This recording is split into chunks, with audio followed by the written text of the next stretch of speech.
Kim Iju is the ideal child in his orphanage. He lives up to the name given to him by the orphanage director. Iju means skillful in Korean, and Kim Iju has lived his life skillfully. He has a decent job in a supermarket even as his fellow orphans still struggle in their lives. But the manager of the orphanage tells him that the director was planning to retire soon. Once he would go, the orphanage would lose funding and would be shut down in just 3 years. Iju is depressed upon hearing this news. He did not want the orphanage that was his home to be shut down, but he could never earn enough money to keep it afloat with normal jobs. The only way one could earn a lot of money quickly in this world was by becoming an awakened. As he sees the net for videos about becoming rich quickly, he comes across the interview of 2 awakened. They clearly say that the biggest difference in their life was money, and they also mention something called Papoy, but don't say anything after that. 7 years ago, towers appeared out of nowhere and pulled people inside them randomly. The people chosen by the tower had to clear its trials, and only a few of them returned to the outside world. No one knew what happened inside the towers, as everyone who came out kept it a secret. Those people were called awakened and had mana, which was the most important resource in the world.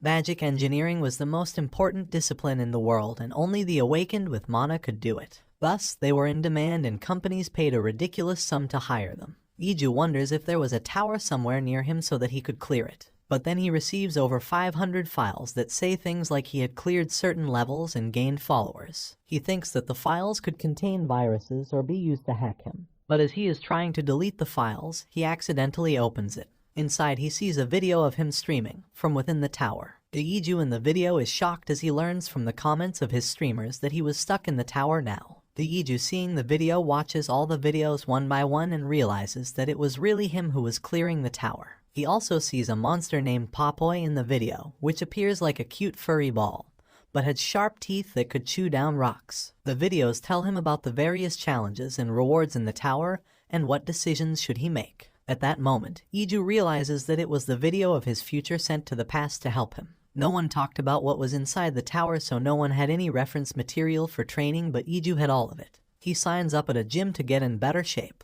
The portal would open up in 2 years, and Iju plans to get stronger by that time as he works his job while studying the videos. He quits his job 1 month before the portal opens up, but is anxious if the videos were just a misunderstanding.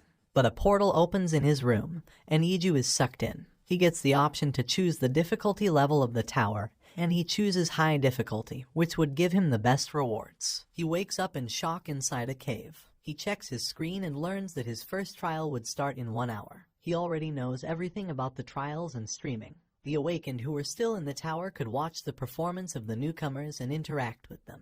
If they were impressed by the newbies, they could even reward them with coins. Whenever a newbie they rewarded climbed up a milestone, they also got coins as a reward. Iju's first viewer is the Love, and Iju welcomes him by calling him Big Brother. But the Love is happy on seeing a different reaction than other newbies and decides to tip Iju, and even follows him on learning that he was a sharp lad. Being followed gave additional benefits to the newbies, and one person could follow only one newcomer at a time and had to unfollow them before following anyone else. There was a grand reward every time someone gathered 100 followers. Other viewers also come to see Iju as he had selected hard difficulty. He acts dumb when the viewers tell him that something dangerous was coming, but they could not specify.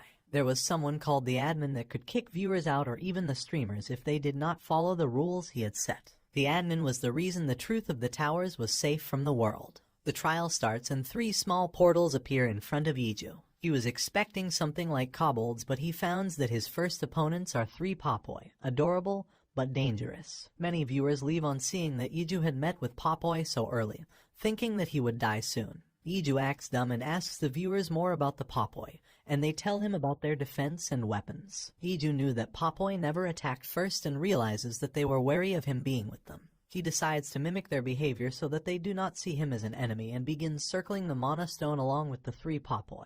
The Love was thinking of following another streamer, but he is surprised when he finds that Iju was still alive against 3 Papoy. He is shocked on seeing that Iju has become a member of the Papoy group and tips him again and sends a voice message. The Papoy ate everything that had a high concentration of mana, and the Mana Stone was excellent food. They were wary of Iju and hesitated to perform their eating ritual while he was with them. But once they accept him, they invite him into their ritual and begin eating the stone. The viewers go crazy when Iju joins the monsters and starts eating the stone too. But he feels that it was actually edible and filled him with energy. His body glows just like the Papoy after they are full, and the viewers think that it was the end for Yiju as the Popoi surround him.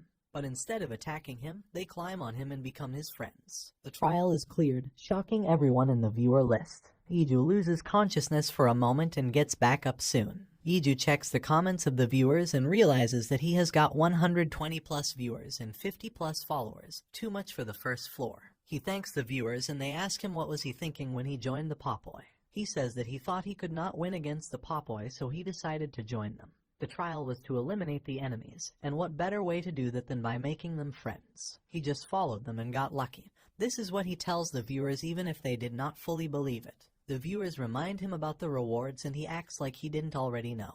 He gets a gift box with a rare white mana stone, a nickname-changing ticket, and a bag of coins. The Popoi jump at the stone, but he keeps it to himself as the stone was worth 5,000 coins. He knew it from the videos, and not many of his viewers knew this themselves. The viewers tell him how to check out item information too. The nickname-changing ticket was a gift one got on higher levels. Yiju is about to leave for the second floor when the Popoi lead him somewhere. They dig a cave and Yiju decides to follow them. The viewers are also surprised as they did not know much about Popoi's behavior. He crawls through a cramped cave, but it doesn't hurt his body. Instead, it feels like a massage. He begins to glow once again and he asks the viewers even though he knows that it was the strengthening aura of a knight. He could change the class on the 5th floor, and knight was an option along with mage and magic engineer. He picks up the rare item talisman necklace that the Popoi have found and keeps it despite the Popoi getting angry. It would boost his luck and also save him from death one time. The viewers cannot believe Yiju's luck as the necklace was not found before the 10th floor. He also remembers that he used it on the 15th floor in the video. But the love sends him a voice message to put it on and Yiju wears it and hides it under his shirt. He decides to go to the next floor and takes his Popoi friends with him too. The 2nd floor is a coliseum with quotes engraved on the walls. He has 10 minutes to prepare for the trial and he would have to survive for 30 minutes to complete it. There were 2 possibilities about the enemy. Either there could be 2 sea serpents or 1 red bear if he was unlucky. He checks the shop and decides that he would follow different strategies against different monsters and does not buy anything immediately. A portal opens in front of Yiju and it keeps on growing bigger. The portal is too big for even a red bear and Yiju and his Popoi are afraid when a giant dragon turtle comes out of it. The viewers are also shocked and say that this was the reason he got a talisman necklace so early.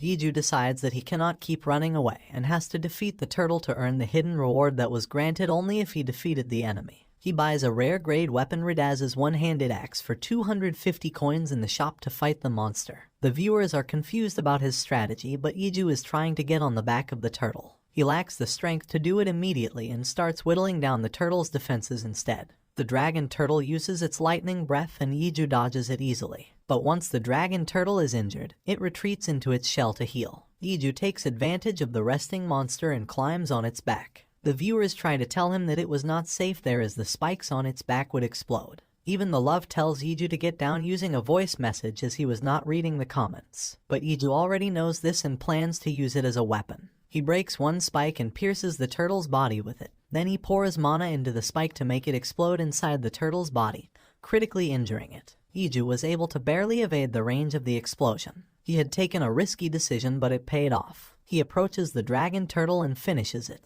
The mission is cleared and he receives the hidden reward he wanted. The Popoi want to eat the corpse of the turtle and Yiju gladly agrees. But the viewers are shocked by the way he defeated the dragon turtle, which was usually an enemy for 3 streamers at a time on the 11th floor. He acts shameless and confident and says that he thought he could do it, so he did it. He checks out the reward for clearing the floor first and finds another rare mana stone inside. There is a pouch of 500 coins and a subspace backpack that could carry items up to 500 kilograms. The rewards were nothing extraordinary except for the mana stone, so the viewers are not suspicious.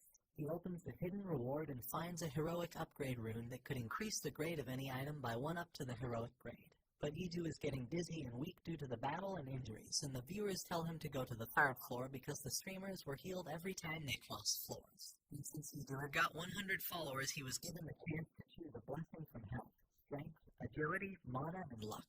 Yiju knew the uses of different blessings and decides to choose the blessing of mana as it would be helpful on the higher floors. No one knew about it till they reached those floors, but it would be amazing once he got it.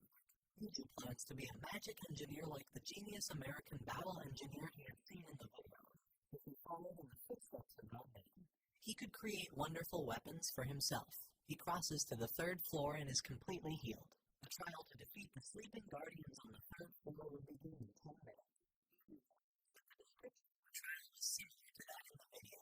The difficulty level was also the same because he would not take the trial alone. Another cheerful screamer comes in through the portal and he's shocked. Cries about how difficult the previous floor was. They start talking about their experience, and Yoon-seok is curious about the Popboy. The Guardians The Guardians are two giant stone statues, one with a spear and the other with a shield.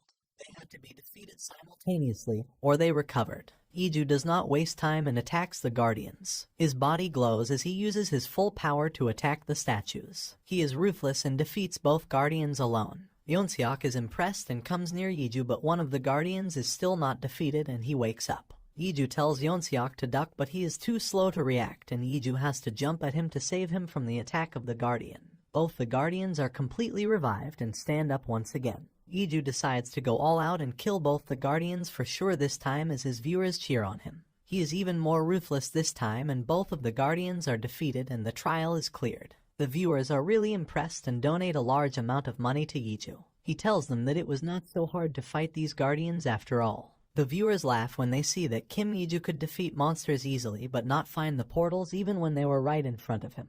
They instruct him where to find the portal and he starts walking towards it.